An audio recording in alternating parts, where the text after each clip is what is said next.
Hey everyone, welcome to The Spot. I'm Asa Raymond. It's another tight turnaround between game weeks, so I have an extended show for you today. I'll be going through the key fantasy players for each fixture, as well as revealing my waiver 11 for game week 22.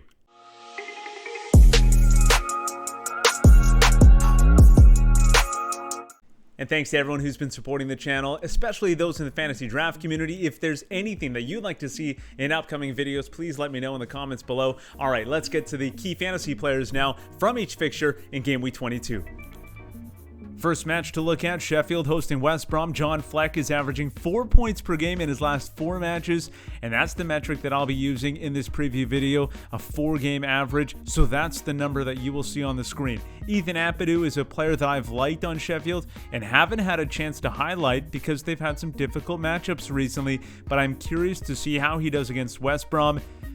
Meanwhile, Matheus Pereira has been on fire and is averaging 8 points in his last 4 matches, including 4 goals in that span. Semi Ajayi and the West Brom defense have conceded 50 goals this season, more than any other team, but Sheffield have scored only 12 all season, so this might be Ajayi's best chance to get just his second clean sheet this year. Now to Wolves and Arsenal. Pedro Neto leads a Wolves side that is slowly sinking toward the relegation zone of the table.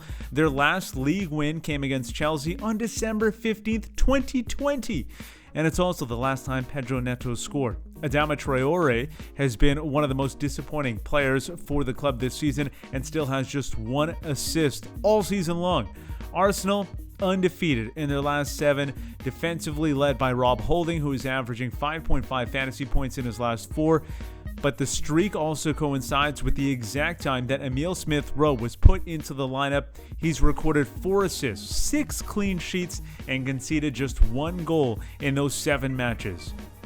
Manchester United, meanwhile, winless in their last 2 and face Southampton this game week. Harry Maguire has been one of their better fantasy performers with 5.5 in his last 4, while Marcus Rashford has been underperforming and is averaging just 2 points in his last 4 outings. Southampton have lost 3 straight, and James Ward-Prowse has become the team's best fantasy option with 87 points this season, 10 more than Danny Ings, who has just 1 goal in their last 9 matches, though he was unlucky to have one wiped away against Aston Villa, being deemed offside by the narrowest of margins. Newcastle and Crystal Palace are both coming off victories. Callum Wilson scored twice for the Magpies in their 2-0 win over Everton. It snapped a 7-match goalless drought for the striker, and after coming off the bench in the previous 3 matches, Alan Saint-Maximin might get his first start since returning from injury this week against Crystal Palace. The midfielder made an immediate impact in the match against Everton, both goals coming after he entered the pitch in the 67th minute. Palace keeper Vicente Guaita is averaging 5 fantasy points in his last 4. He has just 4 clean sheets all season, but 3 of them coming in the last 5 matches. And Eberechi Eze is someone I highlighted in the previous preview show, and he delivered with the only goal in their 1-0 win over Wolves. Now to Burnley hosting Man City. Dwight McNeil is averaging 4.75 and might be needed to provide a little more offense for his side. Chris Wood is nursing a hamstring injury, and Ashley Barnes has been dealing with an injury as well. Ashley Westwood, however, will presumably start and play the full 90, something he's done all season long for Burnley. For City, though, they've kept the clean sheet for the last 5, and Alexander Zinchenko has been on the field for each of those matches. And up top, Gabriel Jesus scored just his 3rd goal of the season in City's 1-0 win over Sheffield. Fulham hosting Leicester now. Ivan Cavallero came off the bench to score in Fulham's 2-2 draw with West Brom, and Bobby Decordova-Reid also scored in that match. It was his 5th of the season. Meanwhile, Leicester is not the same without Jamie Vardy. Harvey Barnes did score their only goal in a 3-1 defeat to Leeds, and his fantasy form has been quite good, averaging 7.25 in his last 4. And Ayoze Perez played as a forward for the 2nd straight match in Vardy's absence, but he has just 1 goal all season. Now to Leeds hosting Everton. Patrick Bamford had a breakout match in that win over Leicester, scoring a goal and adding 2 assists, but he took a knock right at the end of the match, so that's something to keep an eye on. Defender Stuart Dallas has been strong all year. He scored in that game as well, his 4th of the season. The fantasy world was expecting a big return from Dominic Calvert-Lewin last match, and obviously he didn't come through for them and naturally, he'll probably have a big game against Leeds.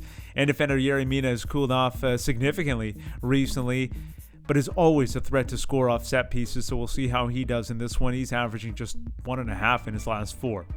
Aston Villa and West Ham should be entertaining. Jack Grealish continues to come through for his fantasy owners. He crossed in a perfect ball for Ross Barkley to head home in their previous match. It was Barkley's 3rd goal in just 9 starts this season. This duo could put up some decent fantasy numbers down the stretch here.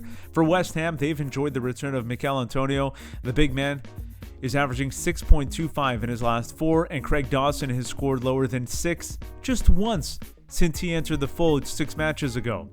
Liverpool and Brighton, both coming off victories. Mohamed Salah moved to the top of the fantasy points table after a 15-pointer in their 3-1 win over West Ham. So obviously, he's still good.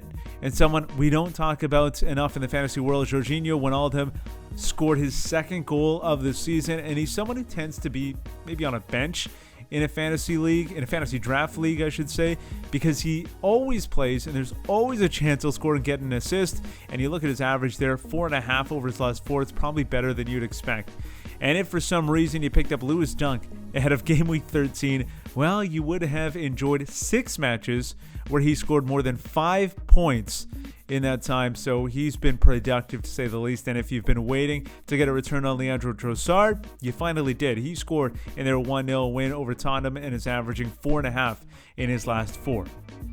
And finally, Tottenham looking to bounce back from that loss, hosting Chelsea. Son Heung-min has gone 4 games without a goal, his longest stretch without scoring this season. And Steven Bergwijn has been a bigger part of the attack with 3 assists in their last 5 matches. For Chelsea, life under Thomas Tuchel has been more about the consistency of the backline instead of the production of the attacking options. Cesar Azpilicueta is one of 2 defenders to provide the only 2 goals under the new manager, and he's played the full 90 minutes in both of those matches. Meanwhile, Edouard Mendy has also benefited from the new bench boss, earning 6 points in each of those matches.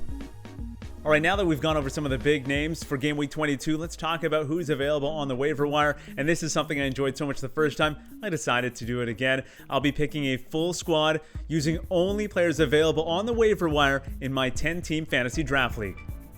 All right, so this time I'm going with Aaron Ramsdale as my starting keeper. I stayed away from him in the previous week because of the matchup against Manchester City, but he allowed just 1 goal in that game, and he has a more favorable matchup this time around against West Brom.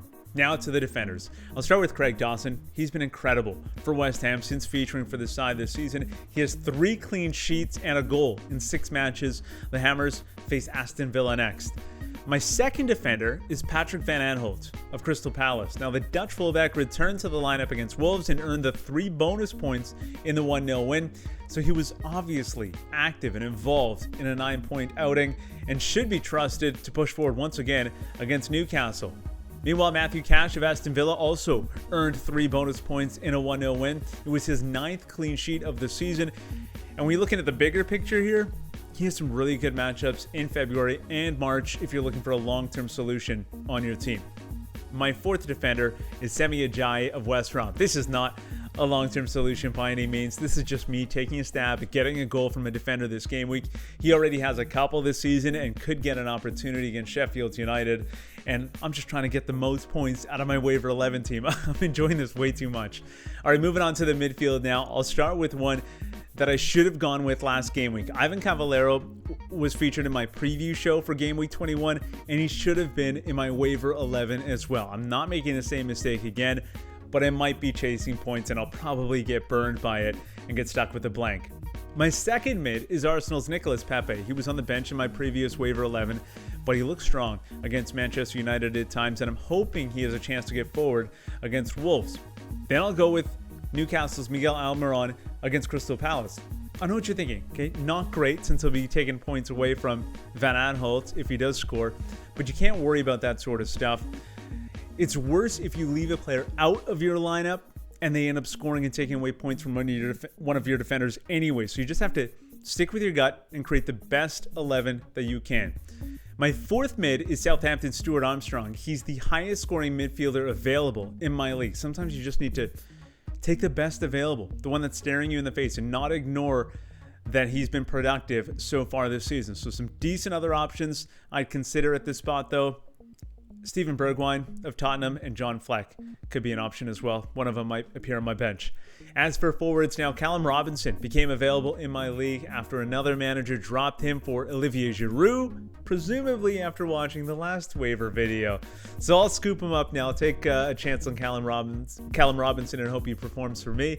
And finally, the last spot in the starting 11 goes to Michy Batshuayi.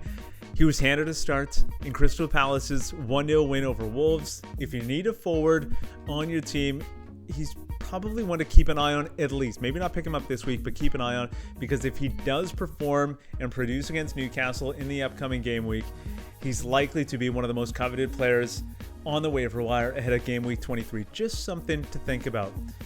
And now to the bench. It's Robert Sanchez's turn to sit, and I'm going with Ola Aina, who hasn't missed a match for Fulham all season, as my defensive option. John Fleck in the mid then over Bergwijn, and Ashley Barnes, who's been injured, but hopefully he returns soon. Well, I hope that helps, and I hope you still have some time to make some last-minute adjustments before the deadline. Please subscribe to the channel, ding the bell, give it a like if you enjoyed this video, and check out some of the other videos on the channel. Thanks so much for hanging out at the spot.